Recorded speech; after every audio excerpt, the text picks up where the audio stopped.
आसीत् गिरिवरो राजन् त्रिपुट इति विश्रुत क्षीरोदेनावृत श्रीमान् योजनायुतमृच्छित।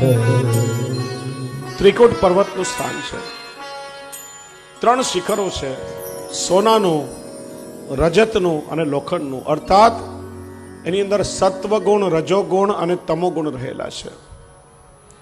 એ પર્વતની તળેટીમાં ગજરાજ પોતાના પરિવારની સાથે નિવાસ કરે. આ ગજેન્દ્ર પૂર્વ જન્મમાં દક્ષિણ ભારતમાં ઇન્દ્રધુમ્ન નામના રાજા થયા છે. હાથી બનવાનું કારણ શું? એકવાર રાજાના દરબારમાં એમના ગુરુ અગસ્ત્ય ઋષિ પધાર્યા અને ગુરુ પધાર્યા, ઊભા થઈને ગુરુનું સ્વાગત ન કર્યું. અગસ્ત્ય ઋષિએ શ્રાપ આપ્યો કે ગુરુ પધારવા છતાં તમે હાથીની જેમ બેસી રહ્યા, આવતા જન્મમાં તમે હાથી થશો. અને એ જ ઇન્દ્રધુમ્ન રાજા ગજેન્દ્રના રૂપમાં જન્મ્યા છે. એટલા વિવેક છે વૈષ્ણવ, આપણા આચાર્ય પધારે, ગુરુજનો પધારે, ઊભા થઈને આદર કરવો જોઈએ. પગમાં તકલીફ હોય, ઊભા ન થવાય તો વાંધો નહીં, પણ બેસીને વંદન કરીને આદર કરવો જોઈએ. એક નાનકડા અપરાધના કારણે ઇન્દ્રધુમ્ન રાજા ગજેન્દ્રના રૂપમાં જન્મ્યા. અનેક આથણીઓ પરિવાર સાથે દરરોજ સરોવરમાં સ્નાન કરવા જાય. આ ગજેન્દ્રની કથા પ્રત્યેક જીવની કથા છે. આ સરોવર સામાન્ય સરોવર નથી, છે સંસારનું સરોવર. ગજેન્દ્ર રૂપી જીવ આવે છે તો સંસારમાં આનંદ કરવા, વિચારે કે બધું સુખ મને સંસારમાં મળશે, પણ આ સંસારમાં એનો કાળ પણ ક્યાંક સંતાઈને બેઠો છે, જીવ જાણતો નથી. એકવાર સ્નાન કરી બહાર નીકળવા જતો હતો, કાળરૂપી મગરમચ્છે ગજેન્દ્રનો પગ પકડી લીધો. વિચાર્યું કે પગના તળિયા હમણાં કચરી નાખીશ, મારી નાખીશ. ગજ અને ગ્રાહ વચ્ચે યુદ્ધ થયું. કે છે ને પાણીમાં મગરની તાકાત હાથીની તાકાત કરતા વધી જાય. ધીરે ધીરે હાથીના શરીરનું બળ ક્ષીણ થવા લાગ્યું.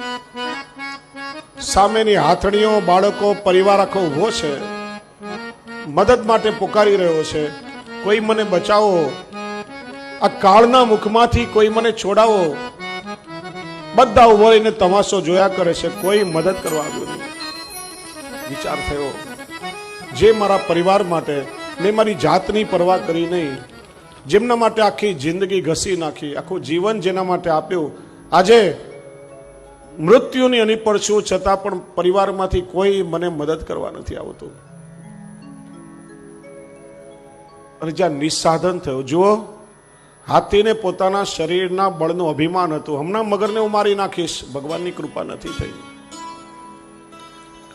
લૌકિક આશ્રય કર્યો, અમારા પરિવારમાંથી કોઈક મને મદદ કરશે, ત્યાં સુધી પણ પ્રભુની કૃપા નથી થઈ. નિસ્સાધન થયો, મારી રક્ષા તો કેવલ મારા પ્રભુ જ કરી શકે. હે હરિ, જ્યાં હરિ શબ્દ પૂરો બોલે એ પહેલા તો ગરુડ પર બિરાજીને ભગવાન પધાર્યા અને સુદર્શન ચક્રથી મગરમચ્છનો ભગવાને ઉદ્ધાર કર્યો છે. સુરદાસજી આ પ્રસંગ બહુ સુંદર વર્ણવે. જબ લગ ગજબલ અપનો બરત્યો, નેક સર્યો નહીં કામ, નિર્બલ હોય બલરામ પુકારે, આય આધે નામ, સુનેરી મેને નિર્બલ કે બલરામ. જ્યાં સુધી જીવને પોતાના કોઈ પણ સામર્થ્ય કે અન્ય કોઈનો આશ્રય હોય ત્યાં સુધી પ્રભુની કૃપા ન થાય.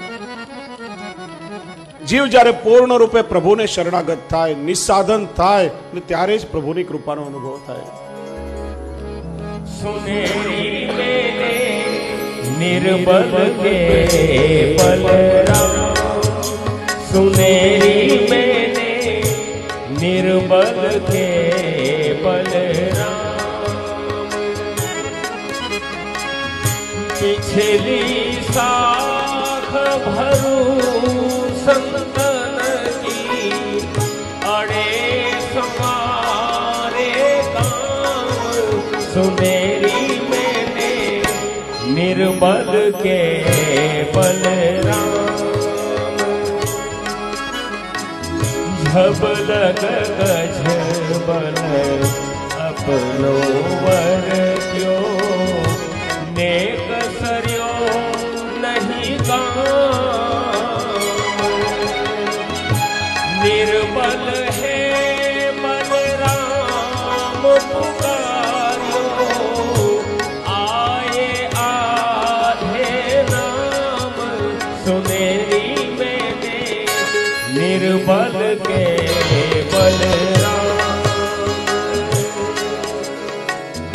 અહીંયા પ્રશ્ન થાય,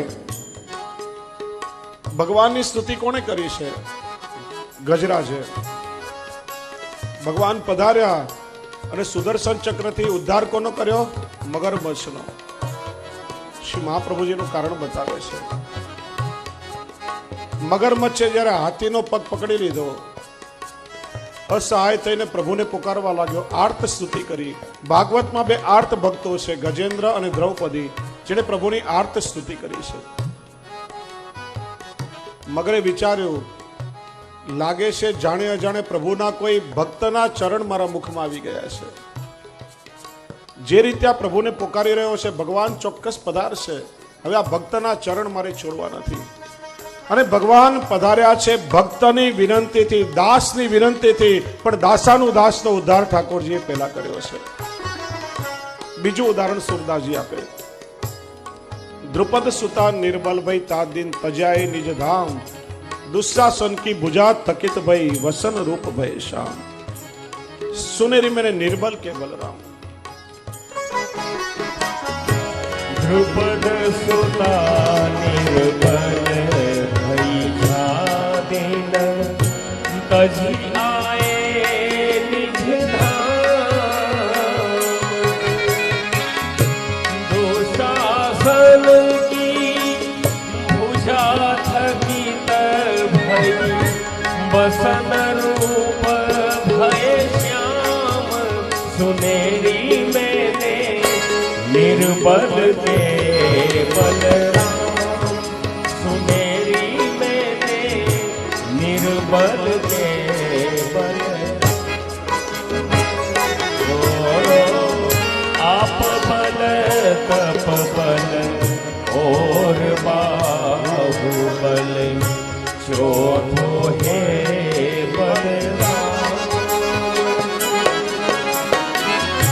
सूर किशोर कृपा में सब बल, सूर किशोर कृपा में सब बल, हारे को हरि नाम हो, हारे को हरि नाम.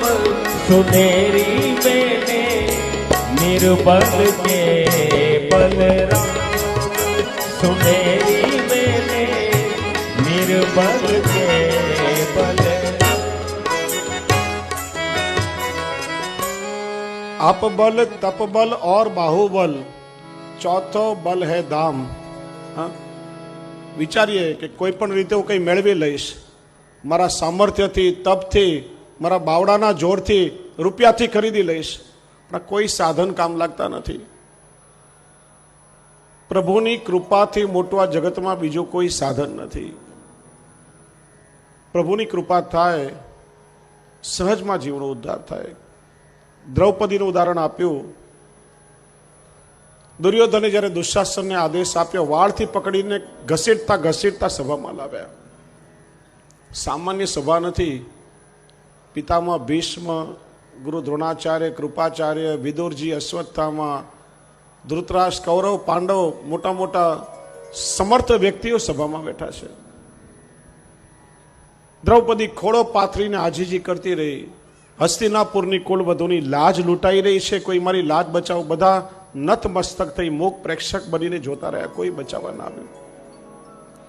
જ્યાં સુધી લૌકિક વ્યવહારનો આશ્રય હતો, પ્રભુ પ્રગટ થયા નથી.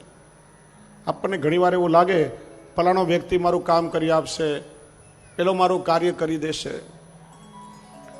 જ્યારે જ્યારે લૌકિક આશ્રય કરીએ ત્યારે ત્યારે જીવનમાં નિરાશા અને નિષ્ફળતા જ મળે છે. જીવ અલ્પસમર છે, પ્રભુ સર્વસમર છે. જીવ અલ્પજ્ઞ છે, ભગવાન સર્વજ્ઞ છે.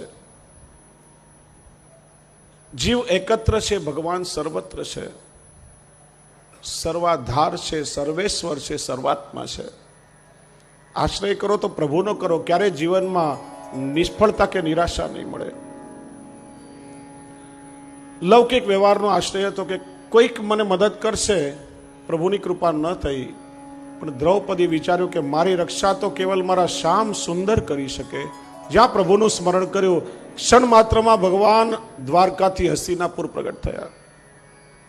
સુરદાસજી કહે છે, દ્રુપદ સુતા નિર્બલ ભય તાદીન તજાય નિજધામ દુશાસન કી ભુજા થકિત ભય વસન રૂપ ભય શ્યામ. દુશાસન કહેવાતું એના હાથમાં 1000 હાથીઓનું બળ એના બાવડામાં, એ પણ વસ્ત્ર ખેંચતા ખેંચતા થાકી પડ્યો, જાણે વસ્ત્રના રૂપમાં સ્વયં કૃષ્ણ પોતે પ્રગટ થયા હોય. એ દ્રૌપદીની લાજ ભગવાને બચાવી છે.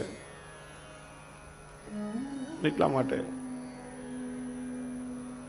લૌકિકમાં બધાનો આશ્રય છોડો, સર્વ સમર્થ સર્વોપરી એવા પ્રભુના ચરણનો આશ્રય કર્યો. શ્રી મહાપ્રભુજી આ જ વાત સમજાવે છે, અશક્ય એવા સુશક્ય એવા સર્વથા શરણમ હરિ.